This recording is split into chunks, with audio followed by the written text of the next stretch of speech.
নমস্কার বন্ধুরা, আমি অনিন্দিতা। আমি আজ আপনাদেরকে জানাবো ভাদ্র মাসের শেষ একাদশী মানে পরিবর্তিনী একাদশী এবছর কবে পড়েছে, এর সঠিক সময়, দিনক্ষণ, তিথি, আর তার সাথে সাথে জানাবো এই একাদশী কী জন্য করা হয়, এর গুরুত্ব, তাৎপর্য, সমস্ত কিছুই। তো সমস্ত কিছু জানতে হলে ভিডিওটা স্কিপ না করে শেষ পর্যন্ত দেখতে থাকুন। আমার চ্যানেলটা যারা সাবস্ক্রাইব করেছেন তাদেরকে অসংখ্য ধন্যবাদ জানাই। আর এখনও যারা আমার চ্যানেলটা সাবস্ক্রাইব করেননি তারা নিচে থাকা সাবস্ক্রাইব বাটনটা অন করে দেবেন আর পাশে থাকা বেল আইকনটা অল করে দেবেন। তাহলে আমি যখনই নতুন নতুন ভিডিও আপলোড করব আপনারা সাথে সাথে তার নোটিফিকেশন পেয়ে যাবেন। ভাদ্র মাসের শেষ একাদশী শুক্লপক্ষের একাদশী তিথিতে পড়ে। এটি পরিবর্তিনী একাদশী নামে পরিচিত। পরিবর্তিনী একাদশীকে জলঝুলনী একাদশী এবং পদ্র একাদশীও বলা হয়। ভগবান বিষ্ণু এই সময় যোগ নিদ্রায় আছেন। ভাদ্র মাসের শুক্লা একাদশী তিথিতে ভগবান বিষ্ণু তার দিক পরিবর্তন করেন, তাই এর নাম পরিবর্তনী একাদশী।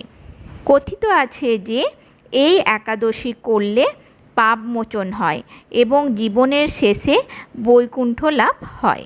2024 সালে ভাদ্র মাসের শুক্লপক্ষের একাদশী তিথি 13ই সেপ্টেম্বর রাত 10:30 শুরু হবে আর এই তিথি শেষ হবে পরের দিন অর্থাৎ 14ই সেপ্টেম্বর শনিবার রাত 8:41। তাই উদয় তিথি অনুযায়ী এবার পরবর্তিনী একাদশীর তিথি 14ই সেপ্টেম্বরে পালন করা হবে। 14ই সেপ্টেম্বর রবির যোগ এবং শোভন যোগের সংযোগ তৈরি হয়েছে। এই দিন ভগবান বিষ্ণুর পুজো শুভ মুহূর্ত হল সকাল 6:06 থেকে নিয়ে সকাল 9টা পর্যন্ত।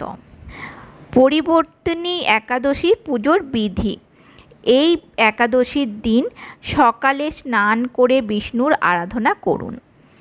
এরপর ভগবান বিষ্ণুর প্রতিমা বা ছবি পরিষ্কার করে সিংহাসনে বসিয়ে দিন।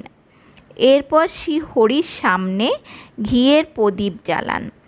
এরপর ভগবান বিষ্ণুকে হলুদ চন্দন, হলুদ ফুল এবং অক্ষত মানে গোটা চাল অর্পণ করতে হবে। এই দিন বিষ্ণুর মন্ত্রের জপ করতে পারলে এবং বিষ্ণুর সহস্র নামের পাঠ করতে পারলে ভালো। সব শেষে পরিবর্তনী একাদশীর কথা পাঠ করে ভগবানকে ভোগ অর্পণ করুন। এবার আপনাদেরকে জানাবো এই ব্রতের মাহাত্ম্যের কথা।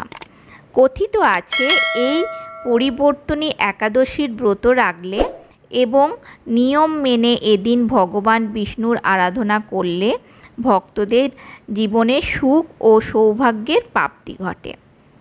এই পরিবর্তনী একাদশী হল ভাদ্র মাসের একেবারে শেষ একাদশী তিথি।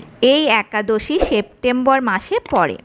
পুরাণ মতে এই পরিবর্তনী একাদশীর দিন ভগবান বিষ্ণু তার যোগ নিদ্রায় পাশ বদলান আর তাই ভাদ্র মাসের এই শেষ একাদশীর নাম পড়ে পরিবর্তনী একাদশী।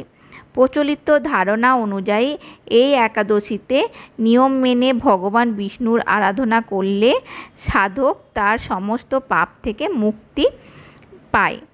এই একাদশীতে ভগবান বিষ্ণু ছাড়াও তার বামন অবতারেরও পুজো করা হয়। যারা পরিবর্তনী একাদশীর কথা শ্রবণ করেন তারা সহস্র অশ্বমেধ যজ্ঞের সমতুল্য পুণ্য লাভ করেন। মহাভারতেও এই ব্রতের উল্লেখ পাওয়া যায়। যুধিষ্ঠির ও অর্জুনকে পরিবর্তনী একাদশীর সম্পর্কে বলেন কৃষ্ণ। এই ব্রতের প্রভাবে সমস্ত মনস্কামনাও পূর্ণ হয়, অর্থাভাব থাকে না। তো আমার এই ভিডিওটা যদি আপনাদের ভালো লেগে থাকে নিচে থাকা কমেন্ট বক্সে অবশ্যই কমেন্ট করে জানাবেন কেমন লাগলো। আর ভালো লাগলে অবশ্যই লাইক আর শেয়ার করে দেবেন। আজকের মতো আমি এখানেই শেষ করলাম। পরের দিন হাজির হব নতুন আর একটা ভিডিও নিয়ে। সকলে ভালো থাকবেন, সুস্থ থাকবেন।